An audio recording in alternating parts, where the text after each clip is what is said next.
I decided to study agribusiness and science at university because it was my passion at school and what I enjoyed doing, and I'm also from a farm background, which probably ignited that passion. What inspired me to do forensic chemistry was all the crime shows on TV. I thought they were really interesting growing up, and I loved the idea of being able to do forensics.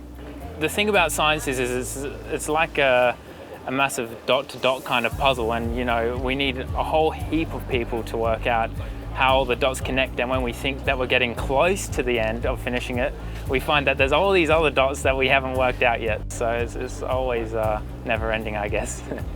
A big contribution was that if you go into any industry or any workplace, you'll see computers everywhere. That means that the job market for computing is always going to be expanding and always going to be growing, and they're always going to need people.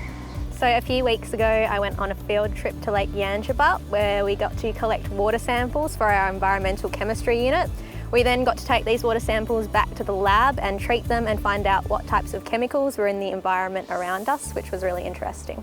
We get to go on lots of field trips because we're doing agriculture in a city setting, but my favourite field trip would have to be to Temora in the New South Wales Riverina region.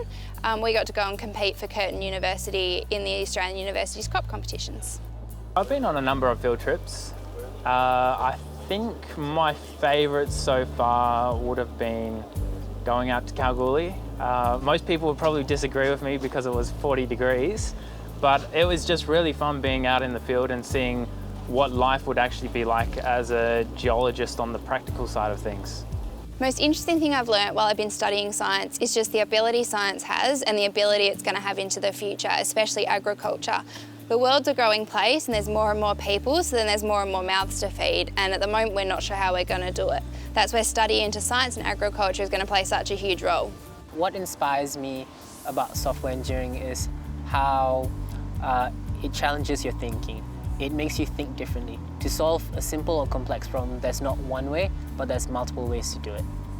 I've most enjoyed doing the things that I'm not able to do at home. So whether that's working in a team and going out and mapping in the field, or actually looking at microscopic thin sections of rocks and looking at crystal structure, it's all been really fascinating for me. Something that was really challenging for me while studying science was balancing your uni workload with work and other social commitments. Science isn't just lectures and tutorials, we have a lot of practical work as well, so that includes pre-labs, risk assessments, lab work, lab reports. It can become quite full on, and trying to balance that with everything else was really challenging. My most challenging moment while studying science would be taking those units, everyone has them, and they're the ones that you dislike or you're not so interested in. I think the best way to overcome that is to actually look at the bigger picture and realise that it's just one of those stepping blocks to actually get to where you want to be.